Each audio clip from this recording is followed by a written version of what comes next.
The cashless society is now approaching.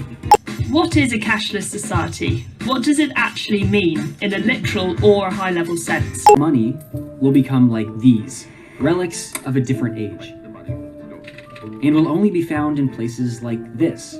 In other words, hard cash will disappear. It will become electronic, transferred by things like these.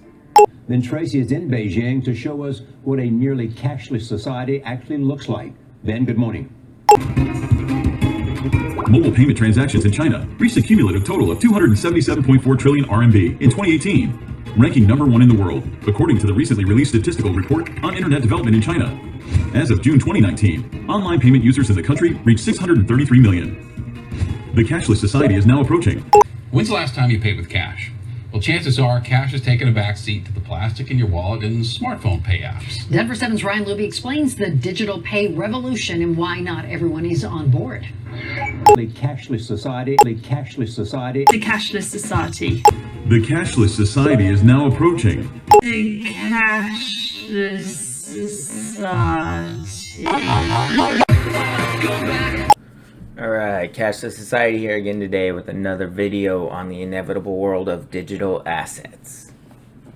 Alright, so first off, as I mentioned in my last video, I'm still looking for Tezos to break out. It started to, I had that quick pump up to like 330, 340, basically right after I made my video. Came back down, consolidating still. I think this breakout is imminent. So yeah, as I mentioned, can probably get up to, back where it was, all-time high, $12 or so within the next few months. That's what I'm looking at. So next up, I wanted to talk about another trade that I took out. So I added this Covesting, took 16 ETH. Took out a position in about 11,888, close to 12,000 Covesting tokens at a price of 29 cents. Just looking at the chart, it looks really good against the Ethereum pair, as well as Bitcoin. So I think this one can definitely break out and keep running.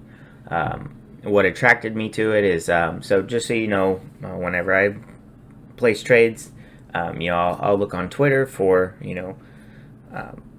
a lot of the top accounts, top people in crypto will post things like, show me your next favorite altcoin to break out or something like that. So I'll go through there, review all the ones that people are talking about, and I basically just look at the charts. All right, so I'm not taking out massive positions percentage wise in my portfolio. So obviously I'm not going to sit here and research these projects for 5-10 days. I'm not trying to put them as a long-term buy and hold. I look at charts. I look at charts that I think look good. Also, if there's hype behind it, what does the market cap look like? Is there room for growth? Is it on an exchange that I think will be able to pump the price? Different factors like that. And this co-vesting meets kind of all of those different categories off the top. The chart's looking good. Obviously it's facing some resistance here, but I think it's definitely going to break out. So that's the risk I'm taking, because I think the upside potential is really high here. One of the reasons being, it has this tiny market cap, 5 million right now. You find stuff like that with upside potential that people are talking about, it can blow up easy. I mean, 5 million, that's a 10x.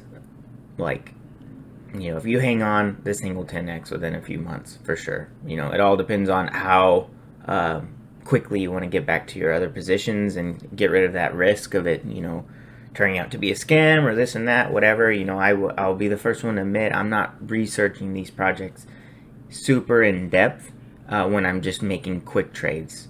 All right, like I said, I'm looking at the charts mostly, and this chart looks great against USD as well. You come to the 1 month, it started climbing up just a little bit, zooming out a little bit to 3 months.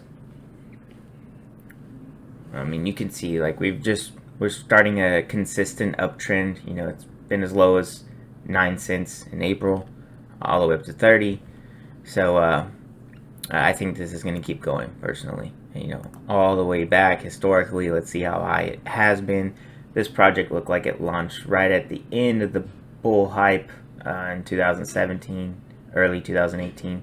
Got about as high as what, $3? It looks like $2.80. So we're at 30 cents right now. I mean, it's got plenty of room to grow, and I think it will. And I think it will grow faster than ETH short term. So that's why I make these trades. But all right, yeah. So that's it with the trade updates.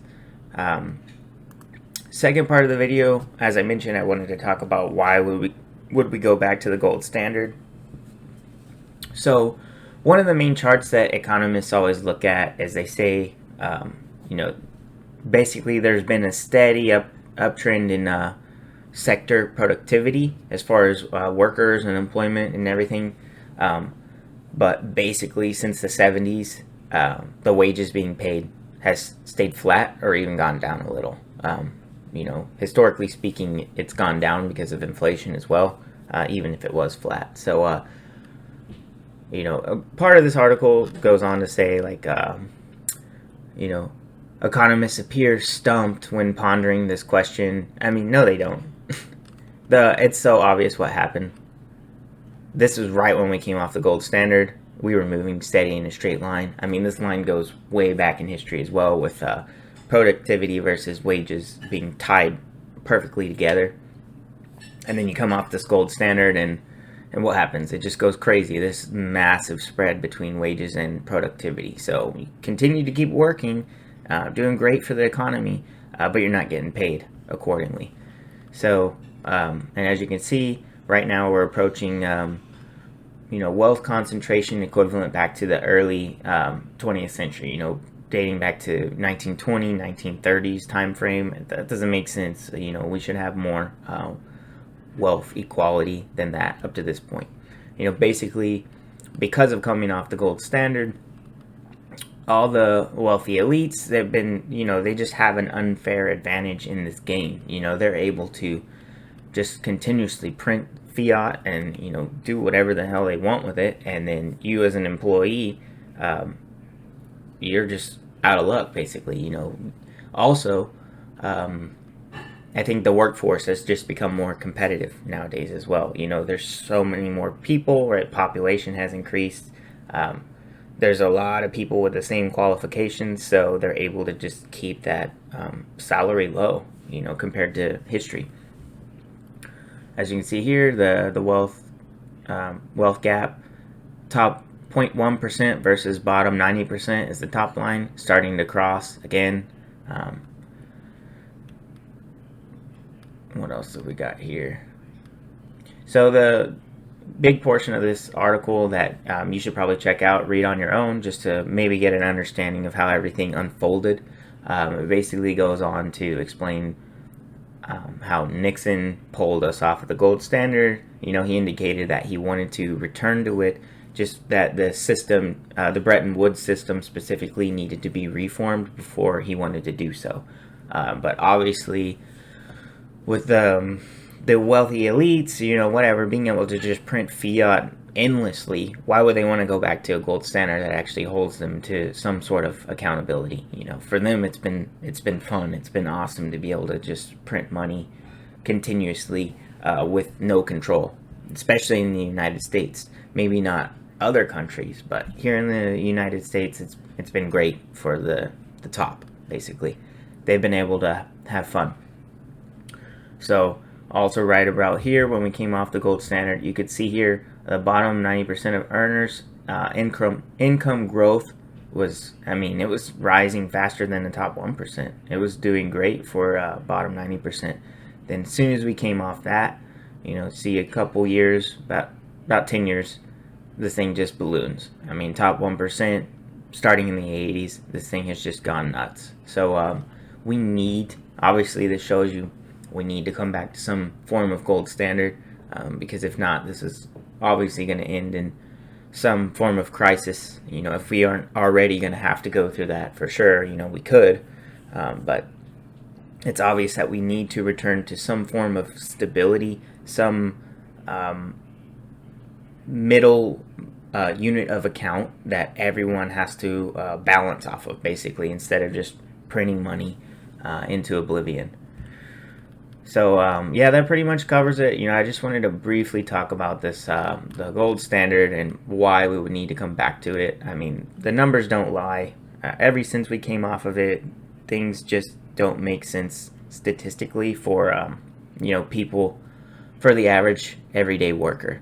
All the wealth has been moved and concentrated towards the top, and it'd be great to kind of try to tighten this spread and get back to where we were. I think that would be best for the average worker. So yep, as always, thanks for watching. I really appreciate it. Hope you found value here, and as always, please like and subscribe, share with your friends and family, and stay tuned for the next one. Thanks.